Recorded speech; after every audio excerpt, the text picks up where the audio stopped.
Hi, and welcome back to Ask the Trade Pros, a show where a couple trade guys talk about trade stuff. We're here to answer your questions about HVAC, electrical, plumbing, and anything else in your home so you can keep your home running smoothly. I'm Jordan. And I'm Todd. Today, Jordan and I are joined by a fellow trade pro to discuss home painting. James Piper from Piper Family Painting. Thanks for joining us. Could you tell us a little bit about yourself and Piper Family Painting? Thank you guys for having me. I appreciate it. I am a painter for life since birth, essentially. Third generation. My grandfather and my father painted for like 30 years. My grandfather painted for about 20 years, and I've been doing it for about 30-something years, 31 years myself, roughly. Third generation painter. So Piper Family Painting encompasses all of this experience and everything that I've learned all these years. And we are a service business with a customer in mind and quality performance at the end of it. Awesome. Thanks for the introduction, James. Yeah, thank you, James. It's good to have you on the show. Thank you.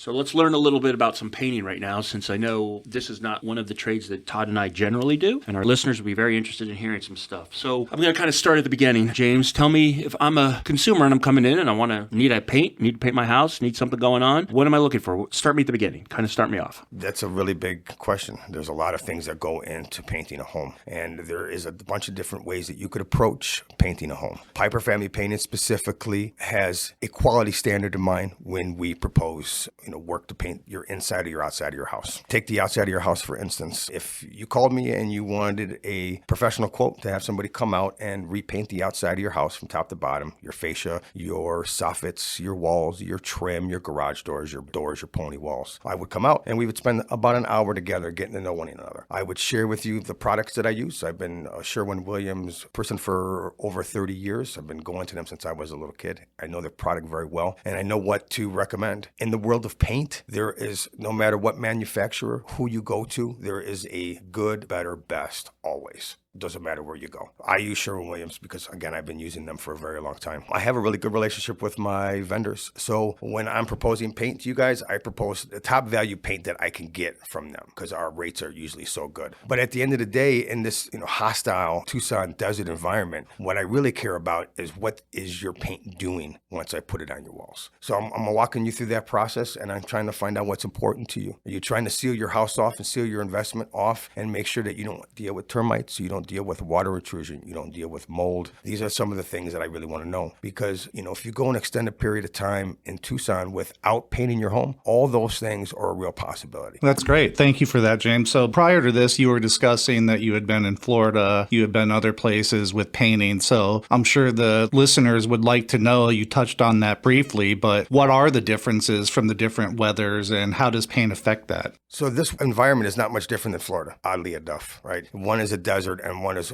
almost a subtropical environment, but they get monsoon-like activities in Florida every day at 4 o'clock during the summer. Every single day at 4 o'clock, they get monsoon activities. It's cocktail hour. That's cocktail hour, yes, sir. Here in Tucson, you could run across the exact same problem at the exact same time. So I'm trying to figure out, when we paint the outside of your house, how we stop the water from getting in. And you don't do that with traditional builder's flat paint. Even if I used the middle of the three options, I'm still looking to find out what type of sheen I'm going to put on there. What a sheen is, all a sheen means is waterproof. And you have various stages of waterproof. You have flat paint, which has absolutely no waterproofing agents. You have an eggshell that has a little bit more. You have a satin, which has a little bit more. You have a semi-gloss all the way to a gloss, which has the most waterproofing agents you can get in it. And that's true inside and outside? Yes, sir. Okay. The higher the sheen, the stronger the paint. So I quite often recommend, when I'm painting your fascia of your home, that we use satin or semi-gloss. It's really, really durable. Not only will it withstand the elements, but it's going to hold up way longer than a paint with no sheen in it at all. So when I'm looking to paint somebody's home and I'm recommending, that's what I'm recommending. We recommend the best quality paint that you can get, and we recommend the highest sheen that you could live with without it being gaudy for your neighbors. I probably wouldn't recommend a gloss. Gloss is what you would think it is. It looks like a mirror. I wouldn't do that to the outside of your house, but I might do a semi-gloss depending on what your I want a HOA is. disco-themed house? Well,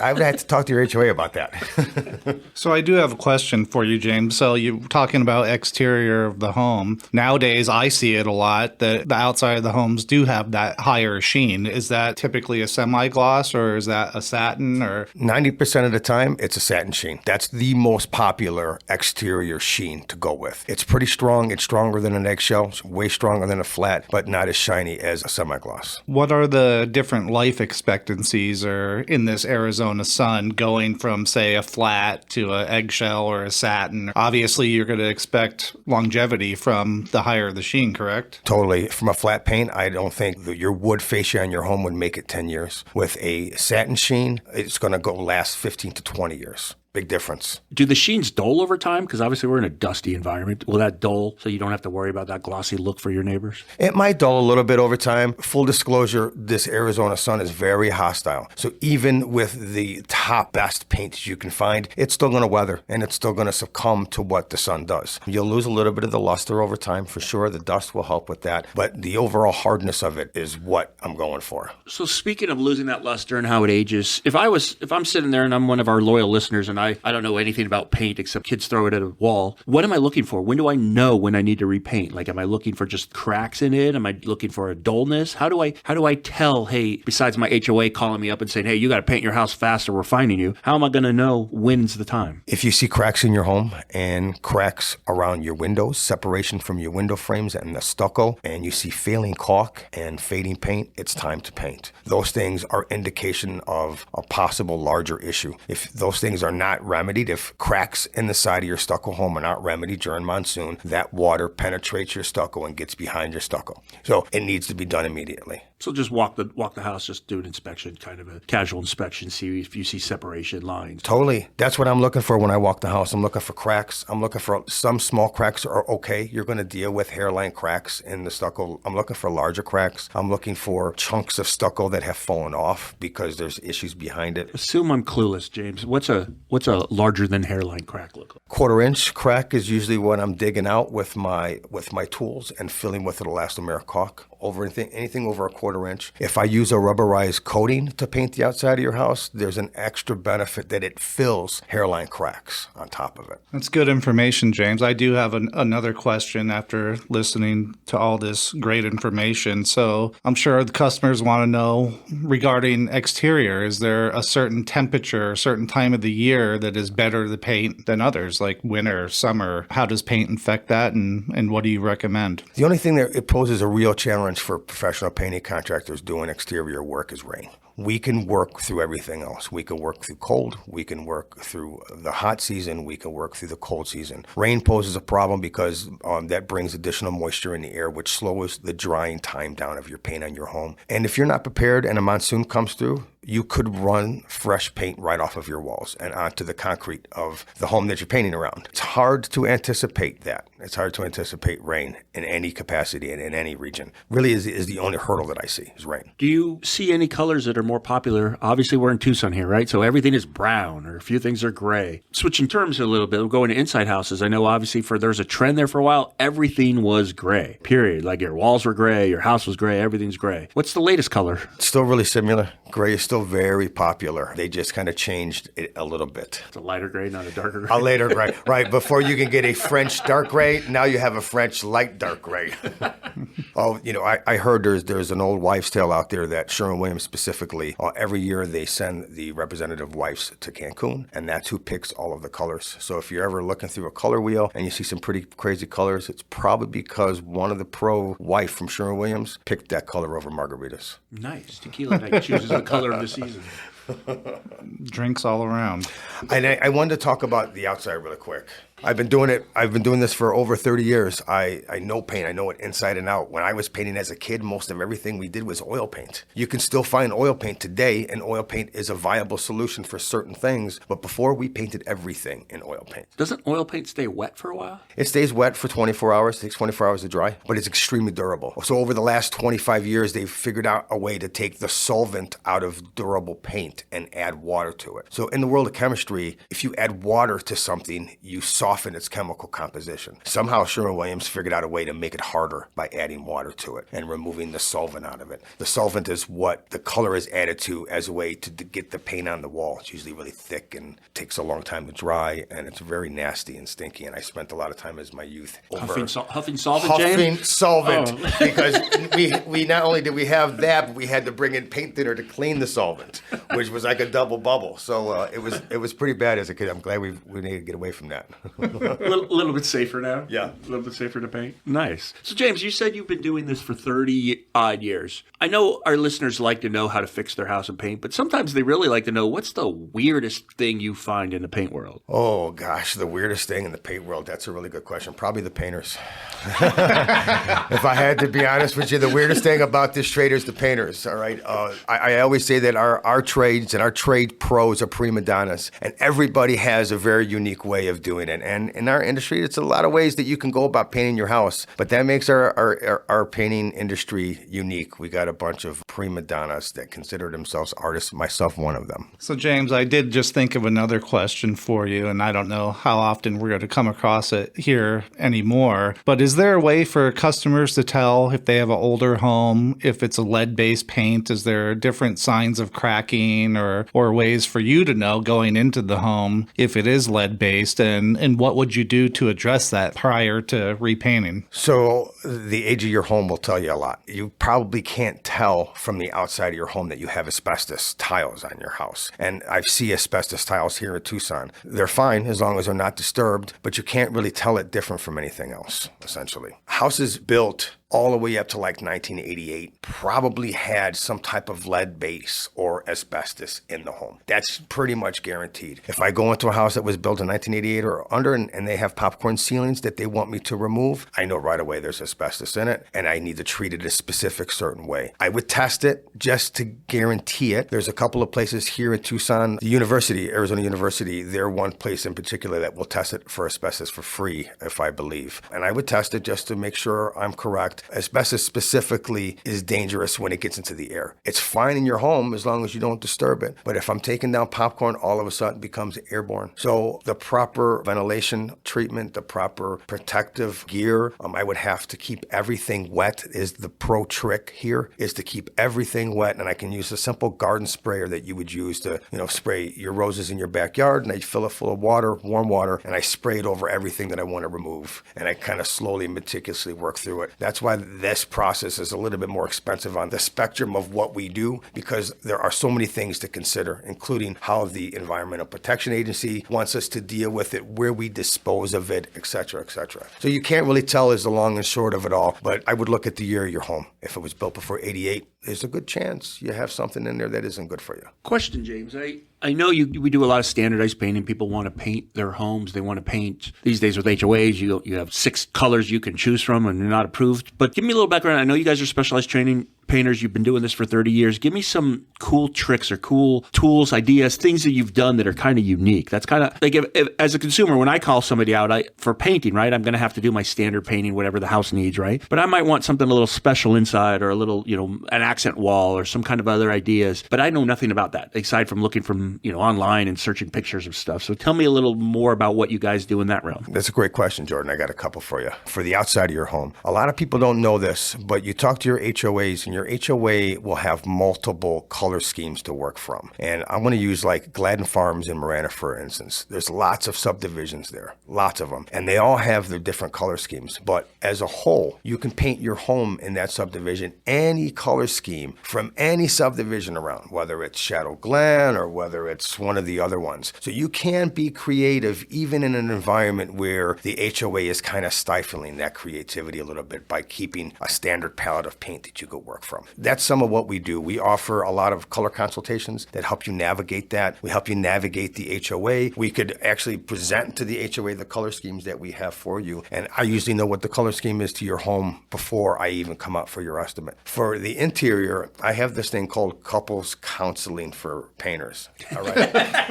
It's really hard. Don't you just mean happy wife, happy life? Okay, I think that's fair. But sometimes when you got a couple that wants their home painted, they can't agree on a color. They You just can't do it. And I totally understand that. My wife and I just got done painting our home, and lucky for me, we were able to agree on black doors and black baseboards, even though she was not sold on it when we first started it. So a lot of people may not know this, but you can play with the color that you get from any paint store. We'll take Sherwin-Williams, for instance. Agreeable gray is an extremely popular color in for Sherwin-Williams. Everybody loves it. They agree on it, huh? They agree on it. It looks different colors and different lights. It's very popular. But you can take out some of the pigment from that paint if you like it, but you need to lighten it ever so slightly. So I had a home that the client wanted one color for the entire home. The husband and wife could not agree. They were at odds over it. What we decided to do is that I would start removing pigments from the paints for the rooms that I was in. For instance, their living room and their kitchen and their dining room got full agreeable gray, 100% correct formula recipe from Sherwin-Williams, nothing removed, no pigment removed at all. For their bathrooms, I removed 25% of the pigment. So it was the same color. They both kind of could agree on, but the moment I started making it a little lighter in certain areas, they were able to agree on it more. Funny we're using agreeable gray. Right. So I was able to remove 25% here. I was able to remove 75% from their closets, which who paints a closet? In this case, they wanted them painted and they wanted it to match the rest of their house. So we removed 75% of the pigments. And by the time we were done, most of their home appeared to have different colors on it, right? Even though it was the same color with just pigment removed. It was really monochromatic in a lot of ways. And it worked out for this client. And I use that as one of my color counseling tricks when we're having a hard time making a decision. That's great. I would never have known that. That's so it's good same information. color as the accent color and the primary color. It's really cool. Yeah, it's pretty cool how it works. All right, well, tell us about some other ideas. These are great, James. This is fascinating. I realized we had an episode a little while ago about barbecue cleaning, and as Todd and I realized we were not doing our job on our barbecues. So now I'm realizing I don't know everything I need to know about paint. So give me some other ideas. Well, I'll share with you a couple things that we do and that I like to share. Cabinet refinishing. We do that, and we do that different than a lot of our competitors, okay? 20 years ago, 10 years ago, if you wanted your cabinets painted, contractor had to come out, had to remove all the hardware, remove all the doors, drive them from your house to the shop, spray one side, let it dry, flip it over, spray the other side. We're talking about a primer coat and 2 top coats. Extremely time consuming. And time is money. And time is money, my friend. The average cost right now to replace your cabinets in your home in Tucson is $20,000. $20,000. If we painted cabinets with that same method, it would cost roughly the same. We're using a really cool system through Paint Line, and they have a mobile spray booth that allows me to come out and set up a spray booth directly in your garage. 10 years ago, I had to drill 2 cup hooks in your doors in order to get them to hang if I wanted to hang them. Now I have these little compression pins that fit inside of the cabinet door where your hardware is. It just fits in there like a compression pin, and I can hang it on a hanger on a Lazy Susan and paint both sides in 5 seconds, literally. I have a little small sprayer from Greco called Quick Shot that actually goes on my hip and lays down a fine finish. It's probably the best battery-operated sprayer on the market right now is Quick Shot. It's amazing. And it lays down a factory finish. And with this process, I can come in and at a fraction of a cost, I'm talking if it's $20,000 to replace your cabinet, our cost started at $1,500. And I can come in and then I have to do any sanding. I use a product called liquid sand. Liquid sand is a viable option if you're trying to repaint wood that has a shine on it that somebody either clear coated or came from the factory with. You could buy it at any paint store, you could buy it at any home improvement store, and you put it on with a sponge and it chemically weakens the chemical compound on the substrate, in this case, the cabinet, and it allows you to add a primer and paint to it. So I could avoid all the dust that comes with sanding inside of your home. I don't spray inside your home. Again, I have a pro trick. I use a foam roller to take care of your boxes inside your home. This leaves down a glass finish like you sprayed it without having to, make your home look like a crime scene with all the plastic and paper necessary to spray into your home, which I'm not a big fan of. I'm not a big fan of spraying in your home. And spraying has gotten really popular over the last 20 years. Really, really popular. Way more than when I was, learning this trade. I could do it at a fraction of a cost. My team and I took care of 100 cabinet doors and drawers, 3 different colors. The top went one color, the bottom cabinets went another color, the island went another color. We did it all inside of a week. And you do this for kitchens, bathrooms, laundry, everything. I did every vanity in her home. Closet cabinets too? Whatever you have, I can do. And we can lay down a factory finish, and it saves you a lot of money, especially if you're an interior designer and you're looking to make a big change in your client's home. Changing the cabinet colors in your home, huge impact at a low cost. Right, I see that a lot in real estate staging where cabinets just look awful. The rest of the house looks great and the cabinets look dated. Cabinets look dated, exactly. Now, is that just for wood? You know, a lot of these new cabinets have that plastic coating that's, you know, put on there with heat or whatever that is. Can you paint those too, or? Yeah, the process is the same. I guess the pro trick here when you're painting anything that you want to make sure that you adhere to, I would always recommend that you use a very aggressive bonding primer. A bonding primer's only job is to adhere to the substrate that you're putting it on and then allow a fresh surface for you to apply paint to. So for instance, I use this primer called Sticks. It's a Benjamin Moore product. It's fantastic. If you wanted to paint the tiles in your bathroom, all right, you couldn't paint it with just traditional paint. It would scrape right off. But if you sanded your tiles and applied this aggressive bonding primer, you could then add a top coat of whatever you want and completely change the tiles of your home. And a lot of people don't know that. So you can even repaint tile showers? Yes, sir. Can you paint metals, aluminum, stainless? Absolutely. I mean, I know they need to be etched. We've had customers ask before about etching it, about how to get the paint to stick to it so that it blends. Because we'll put them, for example, we're trade guys, right? So we go out, put electrical, we'll put HVAC, we'll put plumbing, but it's outside and it's in piping and they don't want it visible. They want to match the outside color, but it's either in metal or it's covered with some stainless or aluminum or something that they need paint to stick to it. Yeah, and you can do that. This generation of paint, you can apply to anything as long as your process is the same. If you have bare metal, you need to scuff sand it. I would sand it with a piece of sandpaper. Etching sometimes is possible, but that is probably a little too aggressive for a lot of what we do. A piece of sandpaper goes a long way to prepping a surface for new paint. And obviously, there's always room for priming. If you're starting from scratch or if you have a bare piece of wood and you're starting from scratch, it needs to be primed. Doesn't need an aggressive bonding primer, but it has to have something for your paint to sit on. Otherwise, it'll peel off. Same with your drywall. If you don't put a drywall primer on your drywall when the home is being built and then you apply paint over top of it, it will literally just come down in sheets because it can't stick to the drywall without something to go there. And that's the job of a primer, to give it something for your paint to stick to. Great. A lot of good information. Yeah, I could talk about this stuff for days. I love it. I'm really passionate about what I do. I love the fact that you can't move into your new home and begin to make memories with your family until the painters come in and make your house look beautiful. And my wife and I have been doing this for 10 years, and we absolutely love what we do. We love connecting with our clients. We love color consultations. We love talking color. I love talking process, and that's how we make a lot of our long-term connections with our clients. And that's why a lot of them keep coming back to us, because they feel like their needs are heard and that their needs are being met. And you've got some innovative ideas to save them money. I do. Actually, I do. I have a really innovative process, and I'll tell you about that, Jordan. Go ahead. It's called my Painter for a Day program. A lot of people are not doing this, and I probably shouldn't say it too out loud. I don't want anybody to steal it from me. But it's a really novel idea.